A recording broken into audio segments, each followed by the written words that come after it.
Directly call पे बहुत सारे कैंडिडेट से इंस्टा पे, टेलीग्राम पे, व्हाट्सएप पे बात करने के बाद ये सारे क्वेश्चंस को इंक्लूड किया हूँ। देख सकते हैं प्रॉपर ढंग से सारे रियल क्वेश्चंस को मैं इंक्लूड कर लिया हूँ।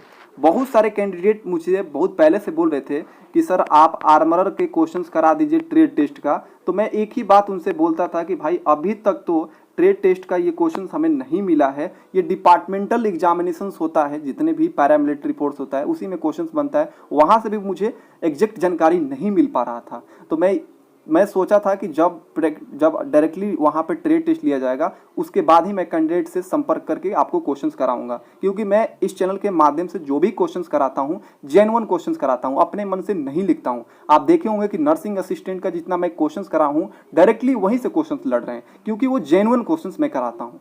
तो मैं आपको बता दूं कि जो असम राइफल आर्मरर का जो ट्रेड टेस्ट लिया जा रहा है काफ़ी ज़्यादा हार्ड लिया जा रहा है। ये नॉर्मल कैंडिडेट के लिए नहीं है, एक तरह से जो कैंडिडेट एनसीसी वगैरह की तैयारी किए हैं, आईटीआई वगैरह किए हैं, उनके लिए आर्मरर का जो ट्रेड टेस्ट है वो इजी लगेगा। नहीं तो बाकी नॉर्मल कैंडिडेट के लिए हार्ड लगेगा, क्योंकि इसमें वेपन्स से संबंधित बहुत सारे क्वेश्चंस पूछे जा रहे हैं।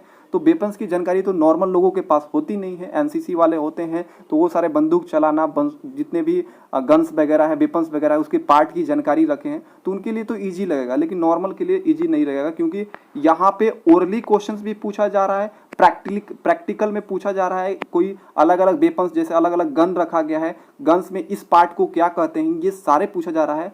तो मैं सारे जानकारी आज के वीडियो में देने वाला हूं। यदि आप इस वीडियो को एंड तक देख लीजिएगा तो आपका कॉन्फिडेंस लेवल हाई हो जाएगा और आपको वहां पे ट्रेड टेस्ट में, मतलब मैं क्या बताऊं कि 90% आपका वहां पे ये हो जाएगा, सुनिश्चित हो जाएगा कि आप क्वालिफाइड हो जाएंगे, क्योंकि मैं सारे क्वेश्चंस को इंक्लूड, एक कैंडिडेट ने सारे क्वेश्चंस को मुझे शेयर कर दिया है। क्योंकि इस पर क्या हो रहा है, जैसे ही कैंडिडेट फिजिकल वगैरह कंप्लीट कर लेते हैं तो उनको क्या होता है कि 20 क्वेश्चंस का एक पेपर दिया जा रहा है आर्मरर में। ये देखिए ऐसा हो गया, पहली बार 20 क्वेश्चन दिया जा रहा है पेपर में, उसका आंसर करना है। कि जैसे दिया जाएगा कि आर्मरर का वर्क क्या है, ये थी कौन से वेपन का कौन सा, मतलब अलग अलग वेपन्स का नाम पूछा जा रहा है, एलएमजी का फुल फॉर्म पूछा जा रहा है, मतलब अलग अलग बंदूकों का फुल फॉर्म पूछा जा रहा है। तो ये सारे क्वेश्चंस मैं इंक्लूड किया हूँ, बताऊंगा क्या क्या पूछा गया है। और ये 20 क्वेश्चंस करने के बाद कैंडिडेट से प्रैक्टिकली, जैसे अलग अलग वेपन्स रखा गया, अलग अलग जो बंदूकें हैं उसको रखा गया है, पूछा जा रहा है कि इसको कैसे साफ करेंगे, इस बंदूक के इस पार्ट का क्या नाम है, अलग अलग पार्ट का नाम पूछा जा रहा है। तो ये सारी जानकारी वहाँ पे पूछा जा रहा है। तो आपको अच्छे ढंग से पूरे वेपन्स की जानकारी लेकर ही जाना है। नॉर्मल कैंडिडेट के लिए बहुत हार्ड लगेगा, क्योंकि अलग ही बात है, क्योंकि आर्मर से रिलेटेड डायरेक्टली क्वेश्चंस यहाँ पर पूछे जा रहे थे। मुझे लगा था कि यहाँ पे केमिस्ट्री और फिजिक्स से क्वेश्चंस पूछे जाएंगे, लेकिन ऐसा नहीं है। जितने भी यूट्यूब चैनल वाले कराए होंगे तो वो सारा बकवास है। यहाँ पर सारे वेपन से ही ज़्यादा क्वेश्चंस पूछे जा रहे हैं। देख सकते हैं प्रॉपर ढंग से सभी क्वेश्चंस को लिखा हूँ, देख सकते हैं। तो चलिए देरी ना करते हुए सभी क्वेश्चंस को एक एक करके डिस्कस कर लेते हैं, ठीक है। तो मैं बता दूं सबसे पहले कैंडिडेट से कि सबसे पहले आपको अगर वहाँ पर फिजिकल कंप्लीट कीजिएगा तो 20 क्वेश्चंस मिलेगा, जो पूरा टोटल आर्मर से रिलेटेड रहेगा, वेपन से संबंधित रहेगा। यदि आप उसमें 15+ क्वेश्चन सही कर देते हैं तो आप समझिए कि आप वहाँ पर पास होने की 90% संभावना हो जाती है। उसके बाद आप 10% में जितने भी वेपन्स वगैरह उसका पार्ट का नाम बता दीजिएगा। अभी मैं एक पूरे पार्ट का नाम बताऊँगा, तो वो अगर बोल देते हैं तो आप क्वालिफाइड हो जाएंगे, ठीक है। देखिए ये फर्स्ट क्वेश्चन पूछा गया था, आर्मरर का मतलब क्या होता है। तो आर्मरर का मतलब होता है बख्तर, कवच, हथियारबंदी, शस्त्रीकरण, ठीक है। आप कुछ भी बोल सकते हैं।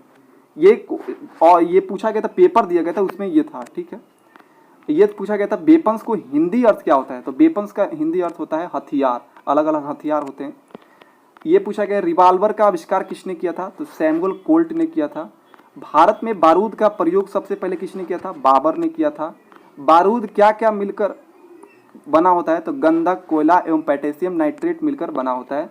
बंदूक और गोलियां बनाने के लिए किस मिश्र धातु का प्रयोग किया जाता है। तो गन मेटल का प्रयोग किया जाता है। बंदूक की सफाई करने वाली छड़ी को क्या कहा जाता है। तो क्लीनिंग रॉड कहा जाता है। बंदूक चलाने पर पीछे की तरफ झटका क्यों लगता है। तो न्यूटन के गति के तीसरे नियम के कारण झटका लगता है।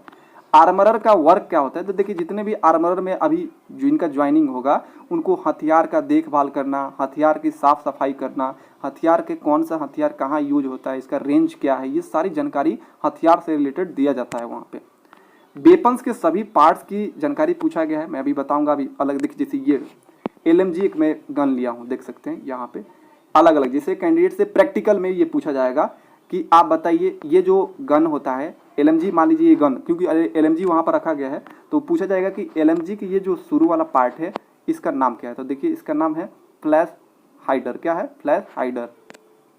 उसके बाद इसका नाम पूछ दिया जाएगा कि ये जो स्टैंड टाइप का रखा गया है इसका नाम क्या है। तो इसका बाइपोड नाम रखा गया है। क्या है? बाइपोड। ये देखिए ये जो है ये क्या है? तो ये गैस सिलेंडर है। और ये क्या है? देखिए ये जो लंबा सा है ये बैरल होता है। क्या होता है? बैरल होता है। और ये जो ऊपर लगा रहता है इस तरह का त्रिभुजाकार इस तरह, इसे बोलते हैं फ्रंट साइड हाउसिंग। और इसका देखिए ये जो जाली इस तरह का लगा रहता है जैसे साइलेंसर टाइप का जैसा, उसे बोलते हैं बैरल जैकेट। क्या बोलते हैं? Barrel jacket. याद रखिएगा, आप याद कर लीजिए। ये एक हैंडल रहता है, आप लोग देखे होंगे, ये हैंडल को कैरिंग हैंडल बोला जाता है। और ये एक साइड जैसा टाइप के देखिए लंबा बनाया गया, इसे रेयर साइड बोला जाता है। और ये देखिए ये कवर होता है। ये क्या होता है? कवर होता है। ये गन के ऊपर कवर होता है, ऊपर वाला। उसके बाद देखिए नीचे, ये तो आप जानते हैं ट्रिगर, ट्रिगर दबाने से ही गोली चलती है, ठीक है। और ये देखिए ये जो होता है पिस्टल का ग्रिप होता है। क्या होता है? पिस्टल का ग्रिप होता है, जिसमें हम लोग अच्छे ढंग से हाथों को पकड़ लेते हैं। और देखिए ये जो होता है अंदर ये वाला, ये होता है ऑपरेटिंग रॉड होता है।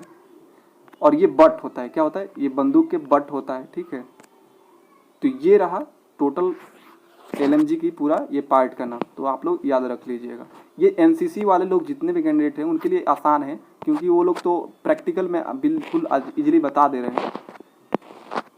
अब चलिए यहाँ पर पूछा गया था क्वेश्चंस में एलएमजी का फुल फॉर्म क्या है। तो लाइट मशीन गन होता है। और देखिए 20 क्वेश्चन मैंने ये बताया था कैंडिडेट में, 20 क्वेश्चन रिटर्न में हो रहा है, ट्रेड टेस्ट में ही रिटर्न लिया जा रहा है। वहाँ पे ओरल क्वेश्चंस भी पूछे जा रहे हैं, दिखा दिखा कर ऐसे वेपन्स, अलग अलग वेपन्स का नाम और उसके पार्ट पूछा जा रहा है। बिल्कुल मैंने अभी बताया था। एसएलआर का फुल फॉर्म पूछा गया है, सेल्फ लोडिंग राइफल होता है एसएलआर। ये ज़्यादातर आपको देखने को मिलेगा ट्रेनिंग सेंटर पे। एसएलआर राइफल की मैगजीन में कितने राउंड होते हैं? तो एसएलआर जो राइफल होता है मैगजीन में 20 राउंड्स होता है। कहीं कहीं पे जैसे रेगिस्तान वगैरह में यहाँ पर 15 राउंड ही होता है। 7.62 mm एसएलआर की प्रभावी सीमा कितना होता है? 300 गज का होता है। याद रखिएगा, सारा रट जाइएगा, क्योंकि यही क्वेश्चंस बार बार रिपीटेड हो रहे हैं। भारी मैगजीन के साथ एसएलआर का वजन कितना होता है? तो जो मैगजीन अगर भर दिया जाता है एसएलआर में, एसएलआर जो गन है उसमें यदि मैगजीन भर देते हैं तो 5.1 kg का होता है, नहीं तो ऐसे नॉर्मली 4.1 kg का होता है। फायरिंग पार्टी को डैश ग्रुप में बांटा गया है। तो जितने भी फायरिंग पार्टी होता है उसको 3 ग्रुप में बांटा गया होता है। एक चार्जर में कितने राउंड होते हैं? 5 राउंडर होते हैं। याद रखिए, ये सारे रट जाइए फ्रेंड्स, यहीं देखिएगा, हो सकता है कि यही पेपर आपको मिल जाए दोबारा। एलएमजी का मैगजीन की क्षमता कितने गोली का होता है? तो एलएमजी में 30 गोली होता है। एलएमजी में कितना होता है? एलएमजी में 30 गोली की क्षमता होता है, जबकि एसएलआर में 20 राउंड की क्षमता होता है। एलएमजी का कारगर रेंज कितना होता है? 500 मीटर होता है। WT से क्या समझते हैं? ये भी पूछा गया। वेपन ट्रेनिंग होता है। फायरिंग के विभिन्न तरीकों के बारे में बताइए। तो देखिए फायरिंग अलग अलग तरीका से, लेटकर, बैठकर, खड़े होकर, घुटने के बल, ये 4 तरीके से हम लोग फायरिंग कर सकते हैं। फायरिंग का सही क्रम बताइए। तो देखिए जब भी आप फायरिंग कीजिए तो मजबूत पकड़ को रखिए, दुरुस्त शिस्त को रखिए, दुरुस्त ट्रिगर ऑपरेशंस रखिए। ये बार बार पूछा जाता है कैंडिडेट से, फायरिंग के सही क्रम बताओ, मजबूत पकड़, दुरुस्त शिस्त, दुरुस्त ट्रिगर ऑपरेशंस, इस तरह बोलना है आपको। ये एनसीसी वालों को बहुत ज़्यादा रटवाया जाता है। अच्छे फायर के 4 बुनियादी उसूल क्या है? तो लक्ष्य की स्थिति, आपको एकदम लक्ष्य पे आपका ध्यान होना चाहिए, श्वास पर नियंत्रण होना चाहिए। ऐसा नहीं होगा सांस तेज चलने लगे, ऐसा नहीं, बिल्कुल कंट्रोल होना चाहिए। गोली चलाना है, फिर अनुगम करना है, देखना है। उसके बाद देखिए यहाँ पे फायरिंग के 4 दर्ज होते हैं। कौन सा? ग्रुपिंग होता है, जीरोइंग होता है, एप्लीकेशंस होता है, क्लासिफिकेशंस होता है। ये फायरिंग के 4 दर्ज होता है, ये सब याद रखिएगा।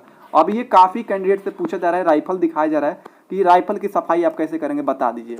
तो वहाँ पे कैंडिडेट को आपको बताना है, सबसे पहले मैगजीन निकालेंगे, बंदूक का मैगजीन निकालेंगे और उसको 2 बार कॉक करेंगे, ठीक है। राइफल को तिरतिवार ढंग से खोलेंगे, ठीक है। पार्ट्स अलग अलग रखेंगे, जितने भी पार्ट्स हम खोलेंगे अलग अलग रखेंगे, ठीक है। फिर उसके बाद पुल थ्रू में चिंदी लगाकर खींचेंगे, अंदर से खींचेंगे। इसके बाद गर्म पानी डालकर धोएंगे, फिर से पुल थ्रू में चिंदी लगाकर खींचेंगे और उसके बाद लास्ट में चेंबर को चेंबर ब्रश से साफ करेंगे। तो ये राइफल सफाई की तरीका है। तो ये रहा।